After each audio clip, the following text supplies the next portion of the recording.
Yep, you're good. Oh, you're good. Yeah, you're good. Testing. I like tomatoes. Here, somebody else. Okay, yeah. It's on.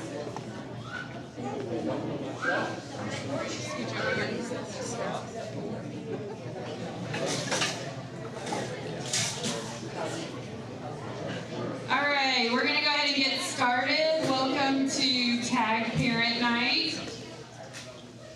This is really loud. Wonderful. Okay.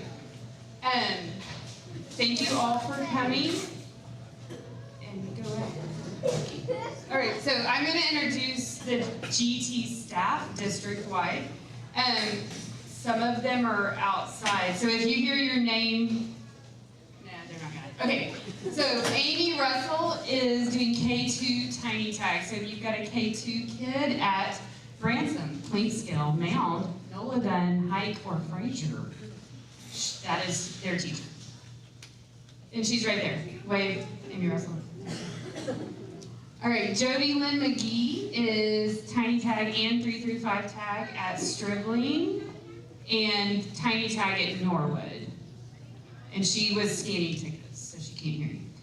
Maddie Moore is K2 Tiny Tag and 335 Tag at Brock and at Taylor. My name is Erin Wright, and I am 335 Tag at Nola Dunn. Elena Pollard is 335 Tag at Hike and Mound. And McGovern is 335 Tag at Fraser and Clinkscale. And Rachel Pappas is 335 Tag at Branson and Norwood.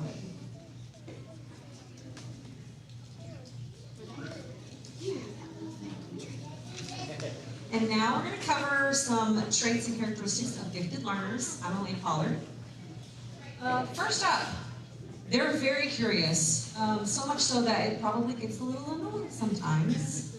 Some of you may relate to the fact that multiple times a day you ask your child, please stop asking questions. But it is good that they're curious, and maybe I could challenge you to, maybe they could start writing down their questions in a little notebook, right? Or maybe encourage them to ask higher level questions that go a little deeper. And so, or they can only ask so many, but they have to be higher level. Like, you can be creative with it. That way you're still encouraging their creativity and curiosity, but you're not able to do, you can still do your things you need to take care of.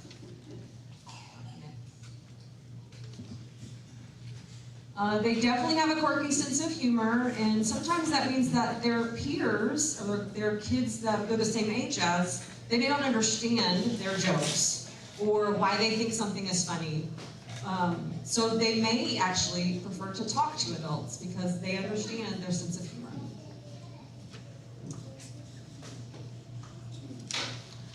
They have a surprising emotional depth, and they can be very, very sensitive, even at a really young age. So that's something you might be able to relate to.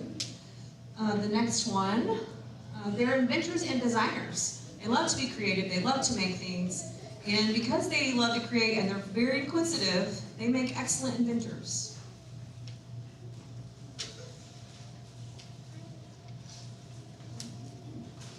This one's a little more serious. They are highly self-critical.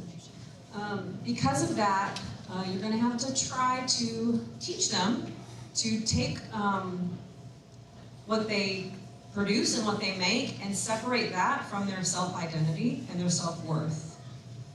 So be careful when you're talking about their performance or their grades, that the focus isn't on, well, I see that you made a 95, why not 100? Instead of that, focus on, hey, look, let's see what you mastered, you figured this stuff out. And maybe where can we grow? Focus on that whole growth. Where can we move from here? In a little bit later in the presentation, we're going to focus for a little bit on perfectionism and underachievement. And so this ties in really deeply into that, because if they're self-critical, you may have students who are struggling with perfectionism and then underachievement. And now, I'm passing you off to Jody Lynn McGee. Thank you. All right, so here are some of the things that gifted kids need in general. They need to problem solve. They really like to be challenged. They like to think through things. They tend to be logical, and they get a lot of pleasure in being able to sort of solve a mystery, if you think of it that way. The next one. To think in different ways. I'll explain that more on a different slide about divergent thinking, but they love to be very flexible in their thinking. They love to make connections and things like that. And they really need their peers. So sometimes peers can be a same age peer, someone they enjoy a hobby with, someone they really enjoy playing at recess with, that kind of thing. But a peer can also be an intellectual peer. Sometimes it's a student with the same interests. Sometimes it's another student who thinks at the same level that they do, which is why when they come to a pull-out program, they tend to be very conversational. Our classrooms tend to be a little noisy. Lots of talking and bouncing of ideas because they're very quick with each other, and they need that with their intellectual peers. Sometimes it can even be an older child, or like Elena mentioned, it could even be an adult, someone who shares an interest at a high level in a topic or something like that.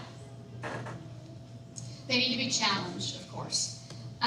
Sometimes they may come home and say that they're bored. It may be that they already know the curriculum. One of my students today in an activity we did already knew a little bit about earthquakes. I gave him something different to do about the oil boom, and to give him a challenge in a different area because he already knew the topic of the other article that we were reading. So they definitely need challenge, which is sometimes they find it through the library books they check out. Sometimes they find it through a hobby. They like to watch documentaries. You probably have heard them go off on a tangent on something that they just love to learn about. They will challenge themselves, but then we provide the challenge in the TAG classroom. Freedom to fail. Elena mentioned that. This is extremely important. Sometimes they tend to have very high expectations of themselves, and when they hit a problem or hit learning, hit math, science, a concept, something that is hard, they can sometimes think, well, maybe I'm not as smart as I really am. Well, they're very smart. But every person hits something they don't know yet. You know, we're adults, we have life experience, we know a lot of things. They're extremely intelligent. They haven't been exposed to everything we've been exposed to over a lifetime of learning. And so they need a little bit of freedom to fail, freedom to make mistakes, and freedom to learn from those mistakes. To see learning as a process, not just a checklist. I think of this in multiple ways. One is the freedom to fail we just talked about. There's a process that goes with that, especially as they get into upper grades and learning new material, reading more challenging texts, having to analyze texts in a more challenging way, to write about things. Sometimes writing and getting your thoughts on paper can be challenging. But also the checklist can be, do I have all A's? Or do I have 100s in everything? Learning is not necessarily what's on the grade book, is can I apply what I've learned, not have I memorized a lot of facts. And that becomes very important, especially as they get into middle and high school. There's a process to it, not just a checklist. They can learn as much with a B on a report card, maybe even more, than just from an A on something they already know.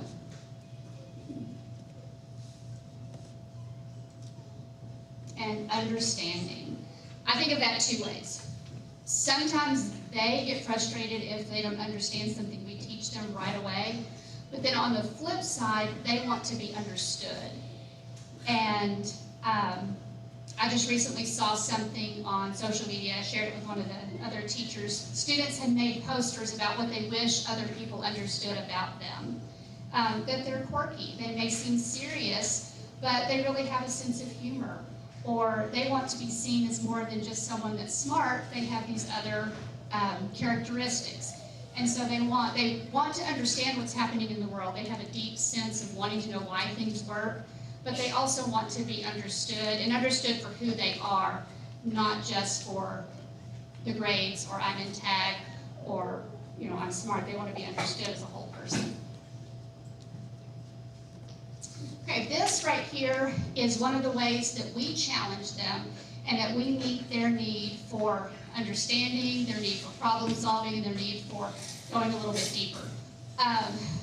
The concepts of depth and complexity. Students can study a concept or a subject in school, or as they get into research projects with us in TAG, they can study with, they dive deep into a subject, but they can also think with complexity. So the first set of icons up to here are the ones where the students can go deep. I tell my kids these are like thinking emojis.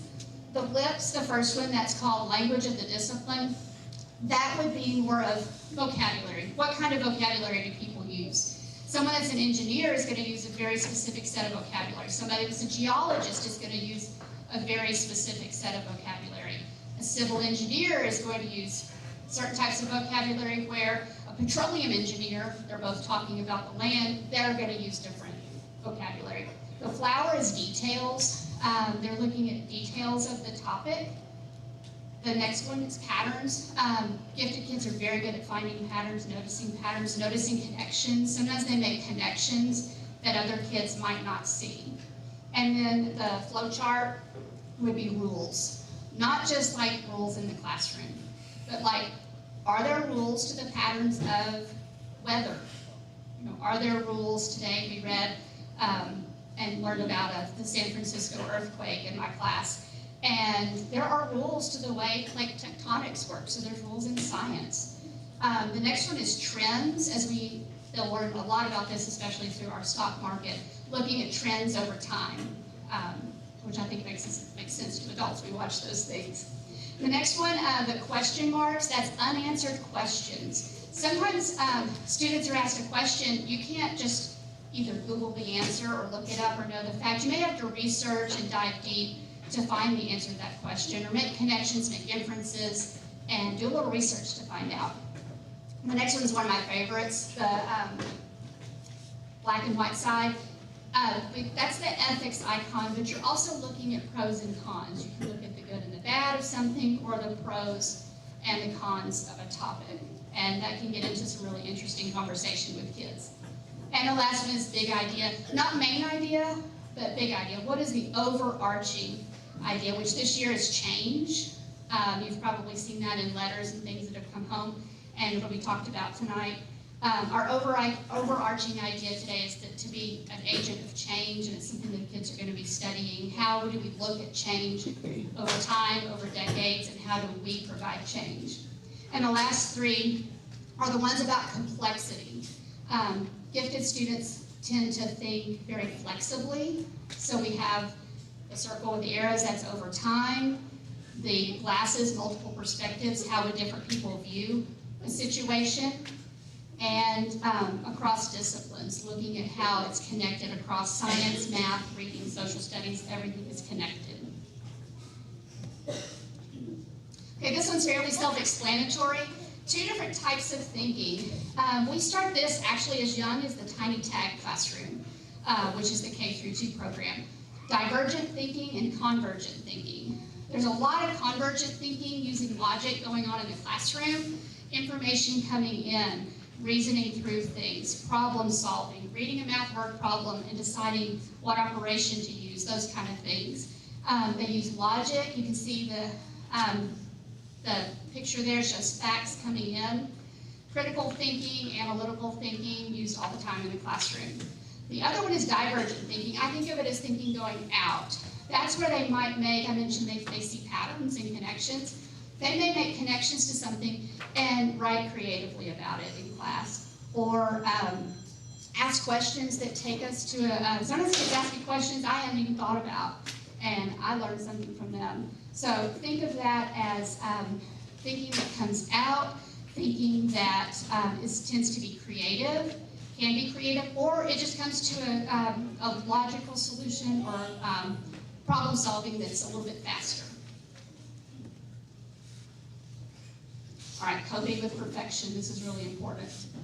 So you can see, if we aim for excellence, we're going to do great. Sometimes kids aim too far and they want everything to be perfect. And they will. I've had students that will procrastinate rather than put out something that's just good or excellent, they'll procrastinate, or they'll stop and redo over and over again, or they might not start. So it is okay not to be perfect, and I think sometimes as grown-ups we can be that way too. So, learn to see failure as an opportunity for growth. We talked about that on another slide. We also talked about effort and process, especially when we get to project time. This is a learning experience. Kids do a different project every year, and there is a process. You can see the growth in the way fifth graders approach their project versus third graders. So we encourage them to understand they have a starting point and they grow.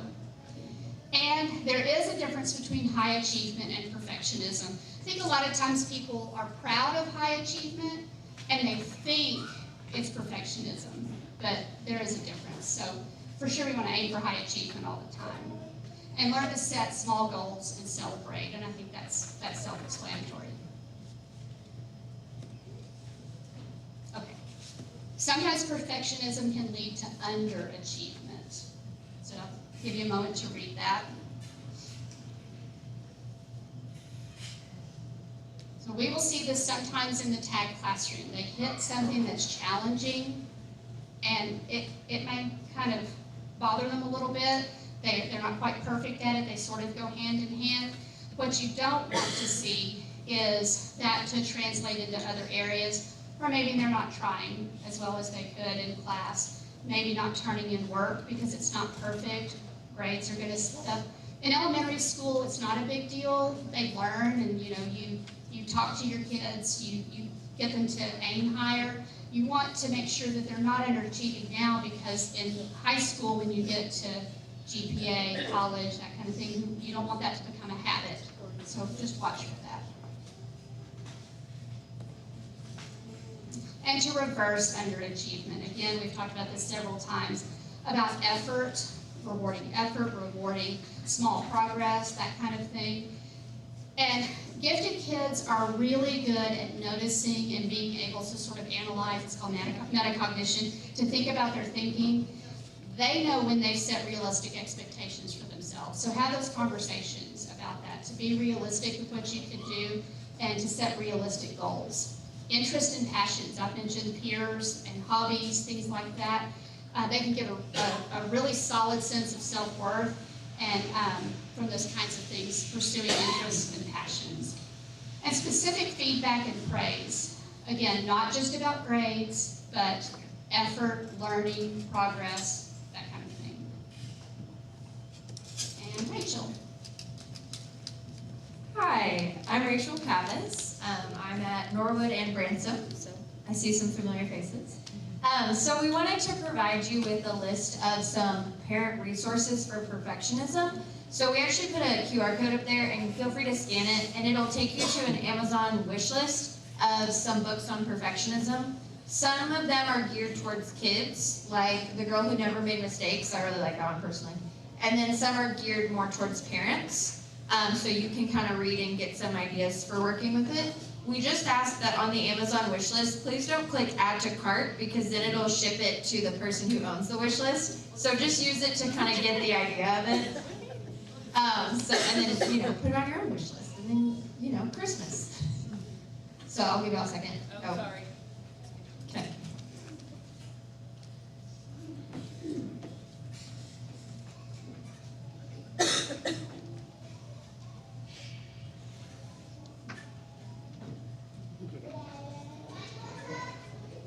All right, I think we're good. Okay, so the reason we have tag pullout is because these students have demonstrated an educational need for this extension piece.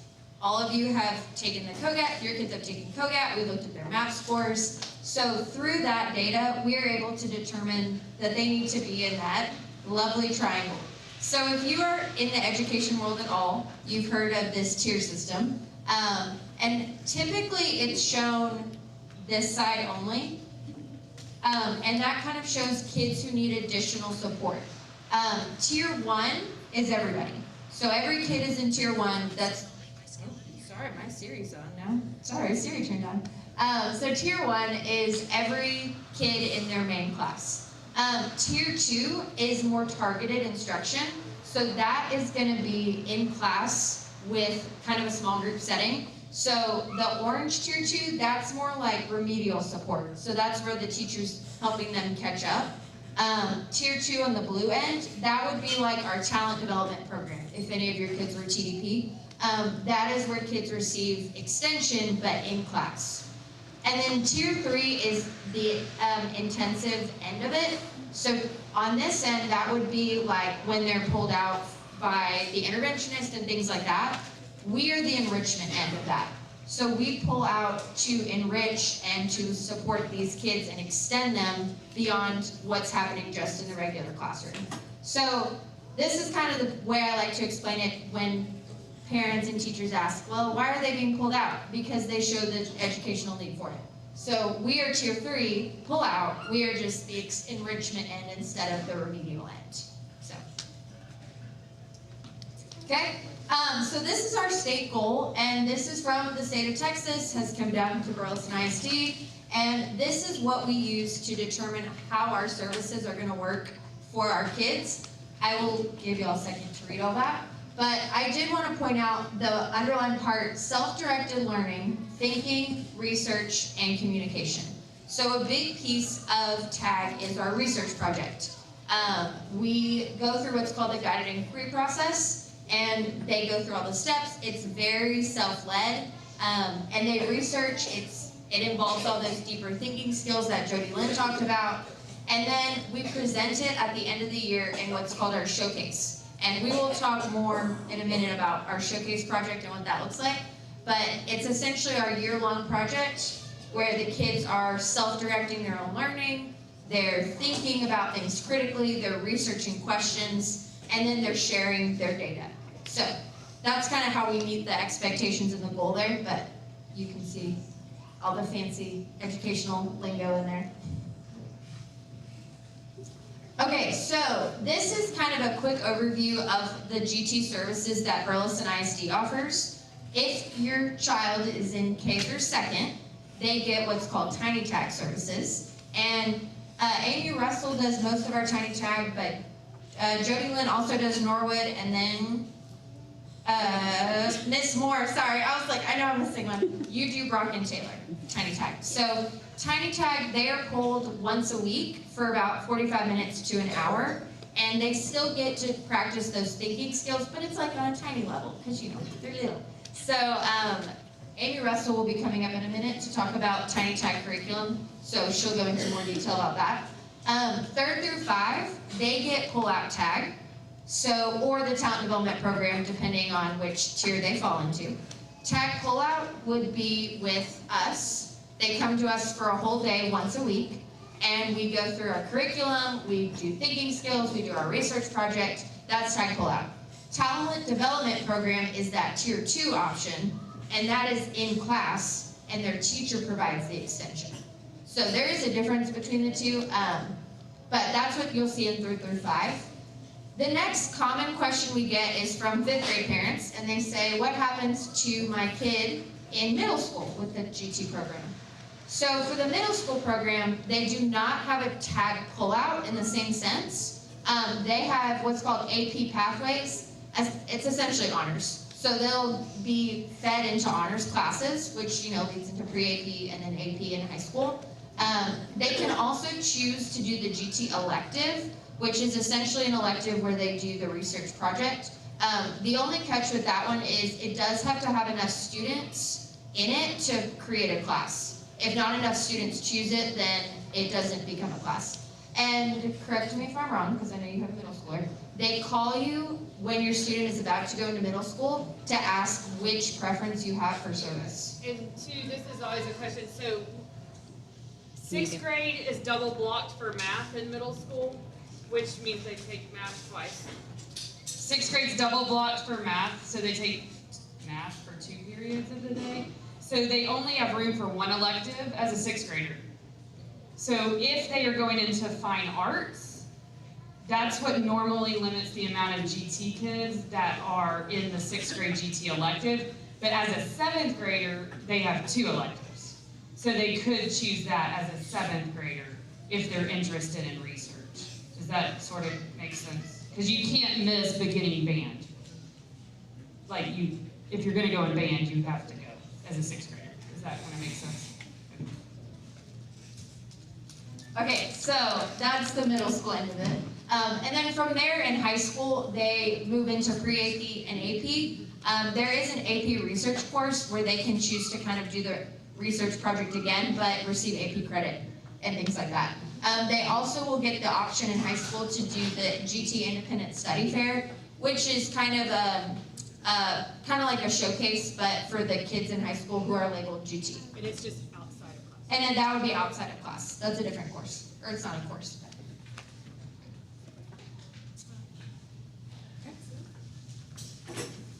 Hi, I'm Amy Russell. I'm the County Science teacher on 6 campuses. And this first semester, what we are doing is the primary education thinking skills. That's the convergent, the divergent thinking skills that Ms. Lee was talking to about it earlier. And we have animal characters in our stories. We have Dudley the detective. You might have already heard about him. He is a detective. He's our deductive thinker, and he looks for clues for the one right answer. We have Sybil the scientist. She's a kangaroo, and she's our analytical thinker, and she studies the parts of things. And then we have our divergent thinkers is Isabel the inventor. She likes to invent things. And Yolanda the arm spinner, she likes to tell stories. So we're going to be doing all those kind of activities the first semester. The second semester consists of a research project in class, and it's a small one to get going on the guided inquiry design process that they will start learning the terminology and the steps, so when they move on to the upper grades, they'll already have some of that knowledge. Thank you.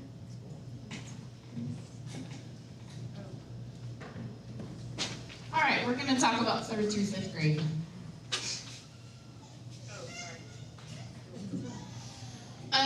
This year, our universal theme is change. Remember how we showed you that big idea icon?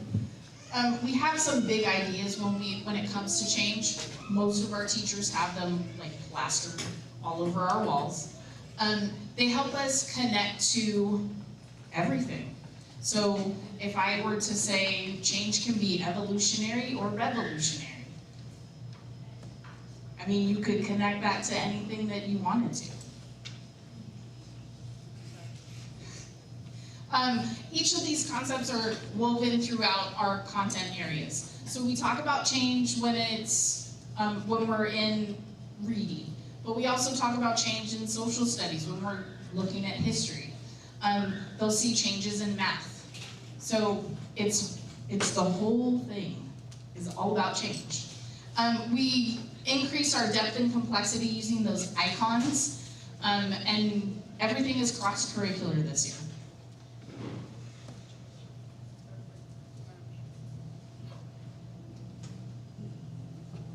So these are our big ideas. Change generates additional change. Change can be either positive or negative. Change is inevitable. Change is necessary for growth. And change can be evolutionary or revolutionary. Some of the things that we're going to be studying this year include the stock market. So students are starting to get logins to a stock market simulation. They're learning about stocks. They're learning about companies. They're learning how to invest $100,000, which they know is play money. We're going to dive into algebra. This is probably my favorite year to teach math, because algebra at this age, like, we do it in such a way that they get it. And by the time they actually move on to middle school, like, they still remember what they learned in tag, and it comes so much easier to them. I still have students that are like, man, I'm so glad you used hands-on equations with us, because I'm so good at math. We talk about decades, so the change that happens through the decades. We're going to be, I don't know how many people have learned about the 1900s so far. Have you seen a timeline in your classrooms? Our classrooms, like, will have timelines where the students will learn about from 1900 to 1910 and all of the events that happened in between.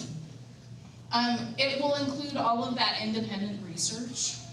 Some of our students are already starting on the new, are we calling it? Oh, shh, it's coming. It's a big thing, it's a big event. It'll be fun. But they will be learning how to do independent research, even as early as 3rd grade. So these kiddos will be faced with coming up with questions they want to answer and figuring out how to answer them through research.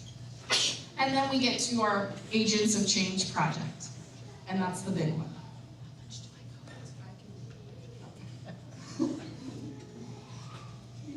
So we use this guided inquiry design process, and it's K through 12. We use these icons to help us with the steps.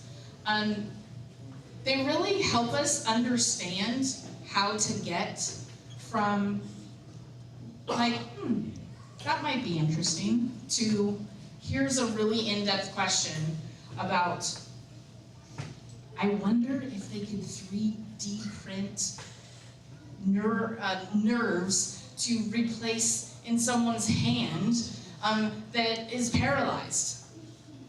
That is an actual question that a TAG student has posed to me. I mean, it's pretty cool, but those are the kinds of questions we get to deal with. These students are going to be challenged. This is not going to be easy. Research is hard. Sometimes you hit walls. Sometimes you don't know where to go, but that's why you have teachers. We're going to be talking specifically in the next week or so about natural disasters. So they're going to dive deep and think about, they're going to be exposed to lots of different natural disasters and come up with ideas and questions that they need to then research and find the answers to. All right, the moment you've all been waiting for. No, it's not really. But so every year we have spring showcase for 3rd through 5th grade students. These are the dates and times in the schools. It's not necessarily by feeder school because we had to divide by numbers of children. You want a picture. It's going to be fabulous. Okay, along with showcase, what are they showcasing? They are probably not doing a song and dance. I mean, maybe, but probably not. Doesn't really go this year. Okay, so the Agents of Change project, we will start, what, in about a month? Yeah? Okay. They will be researching in TAG a world issue. Okay? So it ranges from poverty to environmental issues and all the things in between. And during that research process, they will find a niche in that issue, write a question that they're interested in, and go into depth and research with that. And of course, through all of that, we're working on all the research skills, finding reliable resources, not plagiarizing, taking good notes, organizing your note cards that are all digital, which is also a learning curve because there's lots of things to click, but we're getting better. And through all that, they will research that, they will put a presentation together, then they will try to find a way to support or help, not support the problem, like help fix the problem, a solution, a way to help do that. And more information will be coming out about that from your TAG specialist as we get closer to that time. I don't want to bombard you with all of that. All right, Student Inspire Camp, also amazing. You want these dates too. This is 3rd through 5th graders, and here, take a picture.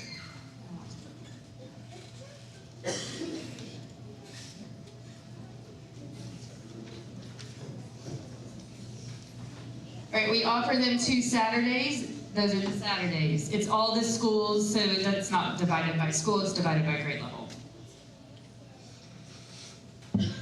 And where's it?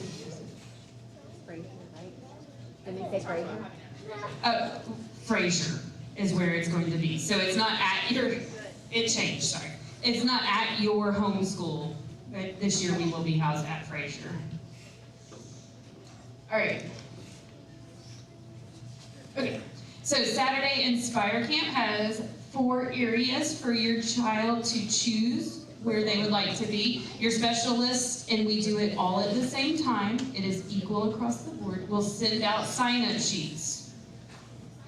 It's first come, first serve. Once spots are filled, you have to choose something else. And again, it will be all equal at all campuses at the same time. Okay? Unless we do something wrong, technically, but we're gonna check. So 4 areas. Art, and for art this year, students will be creating pop art during the first showcase, camp. And the second camp will be landscape art. The next area is design thinking, and this one's not mine, so I have to read it. So, hold on. We use the design thinking process to build prototypes, usually out of cardboard or recycled material. And in the fall, they'll be thinking about ways to help as an agent of change by designing a prosthetic hand. I'm not in the picture. Okay. We are going to be offering pickleball this year as well. It's all the rage. Children will learn the basics of the game through engaging drills, fun challenges, and friendly mini matches. The session focuses on skill development and teamwork while ensuring lots of fun and excitement. Also, art's going to be fun and exciting. I didn't say that about my own.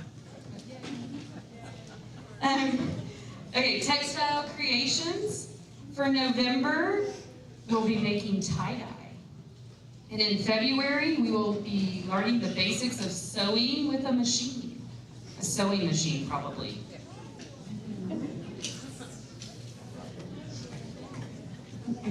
All right, field trips.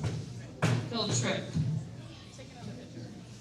This is the day of the field trip. One field trip. I mean, there's 2. We go twice, but your child will go once. We're going to Homestead Heritage this year. Brock, Branson, Sterling, Fraser, and Mound are going on April 1st. On April 3rd is Taylor, Clinkscale, Norwood Academy Hike. Homestead Heritage is outside of Waco, and we kind of take a step back in time and see how people lived, and we can kind of compare that to modern day and look at that change over time icon through that.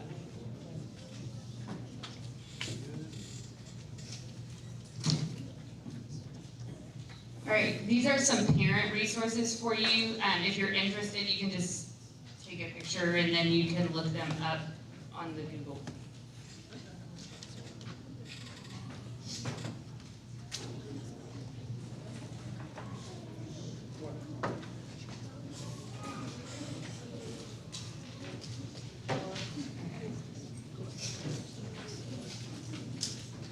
All right, so just want to leave you with this quote. When we strive to become better than we are, everything around us becomes better too. So we hope that our kiddos are striving to be better than they are so that the world around them changes and they are positive agents of change in our world. Thank you again for coming tonight. Here are our emails and schools again if you need them.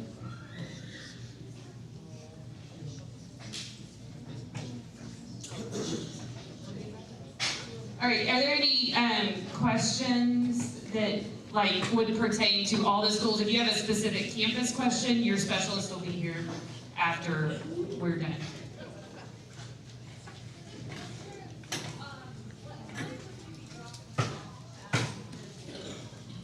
So they'll come to school like normal, I think. Yeah. Because we cannot get buses earlier than school. We would like it to be earlier. That's not how it works. Any other district questions? No? Okay, well, thank you guys for coming. We truly appreciate you being here. Hey, thank you for your patience on the size of the room and stuff like that. I know it's pretty crowded, so I